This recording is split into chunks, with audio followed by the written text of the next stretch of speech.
especialmente para o nosso empresário Hilário de Azevedo.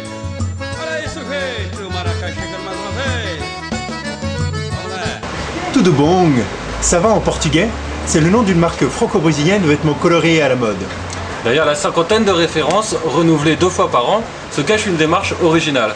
Intégrer verticalement toute la chaîne de production. Des producteurs de coton dans le nord-est jusqu'aux couturières ici à Petropolis. Avec une volonté, travailler dans le respect de l'environnement et des hommes, c'est-à-dire marier l'équitable et le bio.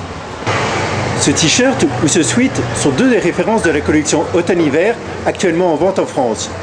Ils sont nés sur les cahiers de croquis de l'équipe de stylistes de Tudo Bom qui leur ont insufflé l'esprit de la marque. Tudo Bom, c'est la fringue anti-grisaille. Tudo Bom, ça donne la pêche aux gens qui portent les fringues, aux gens qui les regardent, mais aussi aux gens qui l'ont produit et aussi à l'environnement. La richesse et la complexité d'un produit, c'est justement de pouvoir associer toutes ces identités-là, à la fois cette identité brésilienne, détendue, colorée, qui donne de l'optimisme, et cette identité équitable et biologique qui finalement est complètement liée à tout ça. Monter une collection, c'est un processus long qui mobilise toute l'équipe de création. On commence à réfléchir sur une collection quasiment 1 an avant le moment où elle va arriver en magasin. La première chose sur laquelle on réfléchit, c'est sur quel type de matière on va travailler, puisque nous on développe nos propres matières, puis quelle couleur on va travailler. Et à partir de là, on commence à conceptualiser le plan de collection. Donc on va dire on va faire environ 25 références, 25 modèles sur l'homme, 25 modèles sur la femme, tant de haut, tant de bas. Il y a une période qui dure 2 mois en gros où on conçoit la collection et où on va la briefer à une modéliste qui va s'occuper de traduire les dessins de style de manière technique, à savoir un patronage. Il va servir aux couturières derrière à couper le vêtement selon les bonnes dimensions, le monter de la bonne manière, et à partir de là, on fait les essayages et on fait la mise au point des collections. Donc en gros, entre le moment où tu commences à réfléchir à tes couleurs et le moment où tu lances la production, il s'écoule environ 6 mois. Ensuite, tu as environ 3 mois de production, donc ça veut dire un accouchement de 9 mois. Son processus de fabrication ressemble à un véritable périple à travers le pays. Tout commence dans le nord-est, l'une des régions les plus pauvres du Brésil.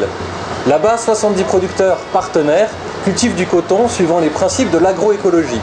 Ces producteurs assurent aussi eux-mêmes l'égrainage du coton qui permet de séparer fibres et graines. Tudo Bom achète une 20aine de tonnes par an de coton-fibre. Filage, tissage et teinture sont ensuite réalisés dans des usines partenaires plus au sud du Brésil. Chacun de ces acteurs industriels partage les valeurs de responsabilité sociale et environnementale de Tudo Bom. À Petropolis, les rouleaux de tissu sont découpés suivant un patronage en petites pièces de tissu qui composent le vêtement. Ces pièces de puzzle sont ensuite confiées à l'un des 6 groupes de couturières avec qui travaille Tudo Bom.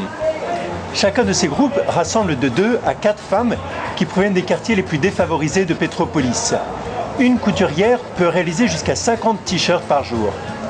Grâce à la signature de chaque vêtement, le client peut découvrir sur le site internet de Tudo Bom quelle couturière a confectionné son produit.